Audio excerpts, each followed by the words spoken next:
My body was found in an abandoned building.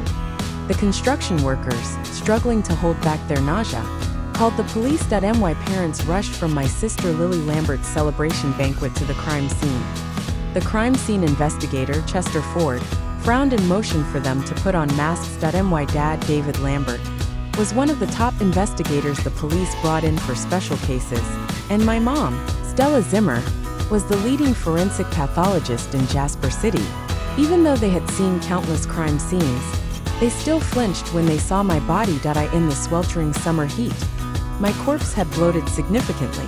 My face was smashed beyond recognition, a bloody mess with no identifiable features. My entire body was covered in wounds, and only a sliver of skin still connected my head to my neck. The overwhelming stench of decay filled the air. Mom closed her eyes, took a deep breath, and put on her gloves to begin a preliminary examination. Her gaze held a rare trace of compassion as she looked at my body in life. I had never been treated so gently by her. I watched nervously as she removed the blood-stained ring from my hand. I had made identical rings for my family. But when Lily's did not fit, my parents scolded me harshly. "You're always up to no good, deliberately trying to hurt your sister. Emily, even though you're our biological daughter, Lily has been part of this family for 18 years. She will always be more important than you." Their angry voices still echoed in my ears, but I believed my parents loved me. Surely, they would recognize the gift I gave them. But Mom's expression did not change. She simply instructed her assistant, Ruby Gomez, to put the ring into an evidence bag. I should not have hoped. In their hearts, I never existed, even though I was their biological daughter. My brother, Eddie Lambert, once told me that Mom and Dad adopted Lily because they could not find me after I was kidnapped. He said I was always their favorite daughter. But when I returned home, there was no place left for me. I felt like an intruder in my own family. After surveying the scene, Dad sighed and asked Mom, "What's the situation with this body?" Mom removed her gloves and massaged her furrowed brows. The victim appears to be around 20 years old. Preliminary cause of death looks like a throat slit. She was likely tortured for a long time before she died. The method is brutal, and the public impact will be severe. We need to solve this case quickly before it blows up in the media. Dad lit a cigarette and took a deep drag. He had a troubled expression. "Even after death, I was still causing my parents problems." Chester reminded them, "The killer hasn't been caught yet, so you should be extra careful at home. You have 2 daughters. Don't let them go out at night." Mom's voice was impatient. "Lily is always obedient. It's Emily I can't control." Chester, being an old friend of my parents, knew all about our family situation. Dad rubbed his right shoulder. Chester noticed and asked, "David, is your shoulder acting up again?" Dad waved him off. "It's fine. I put on one of those pain relief patches Emily bought." He stopped mid-sentence. The daughter they called rebellious still cared about their health. Chester patted Dad on the back. "You should treat Emily better. After all, she's your real daughter." Dad shook his head. "A couple of days ago, Lily had a tennis match, and she kept asking for Emily to come watch. But Emily, she picked up the phone and then ghosted us. Lily was so worried about her sister, she only got 3rd place. Emily hasn't been home in days. Who knows if she's dead out there somewhere. Kids you didn't raise yourself just never turn out right." Hearing my parents' complaints and accusations, I felt a chill in my heart. "Mom, Dad, it was not that I did not want to come home, I just couldn't anymore. The ungrateful daughter you talked about died the day you were at Lily's tennis match. My body was now right in front of you." At the case briefing, after listening to my mom's autopsy report, the officers all had somber expressions. My death was gruesome, making facial identification impossible.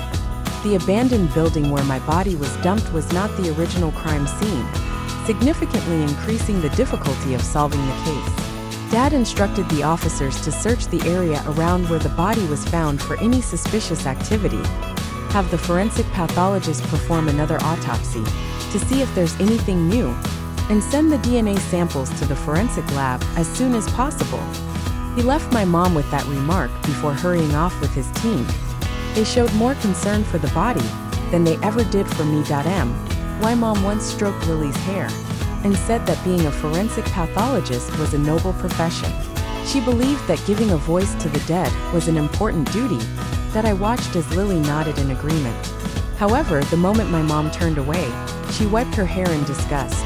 That time, I slapped Lily across the face, but my dad punished me by shaving my head bald. Now my mom gently touched my hair with a hint of sadness and whispered, "To die so horribly. Her family must be heartbroken." I smirked bitterly. My family would probably be relieved by my death.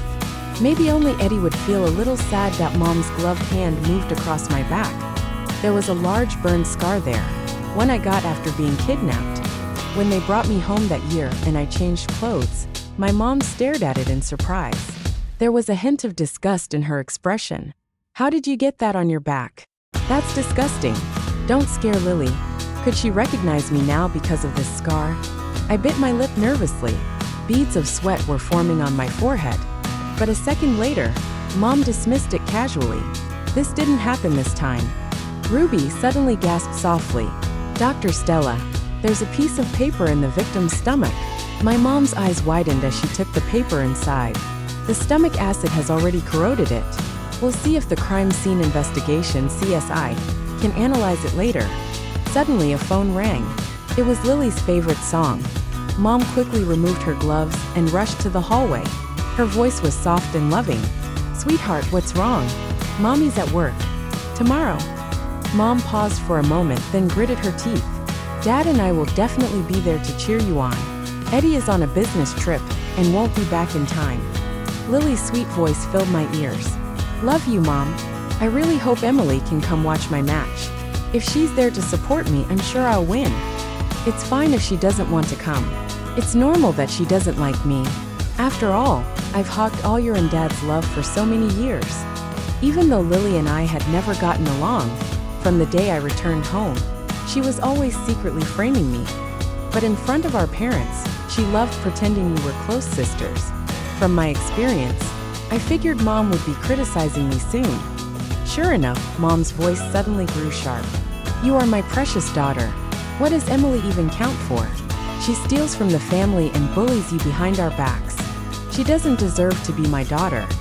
Don't worry, even if she broke her leg, I'd make sure she wheels herself to watch your match." Lily giggled sweetly. "Dad called me today to remind me to stay safe. Mom, if you get the chance, make sure you remind Emily too. You take care of yourself. As long as Emily doesn't die in front of me, I don't care what she's up to."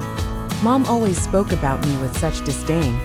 Maybe it was because the daughter they found was not raised properly and did not fit the family's standards.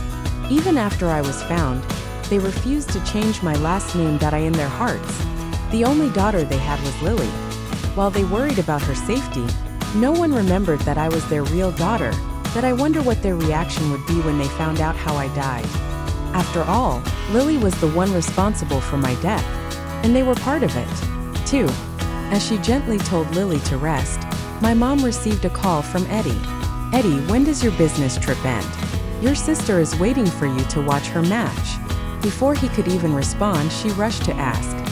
The day I was brought home, Mom and Dad stayed with a sobbing Lily. Only Eddie held my hand, brought me inside, and told me not to be afraid. The only warmth I ever felt in that house came from him on the other end of the phone. Eddie paused in surprise.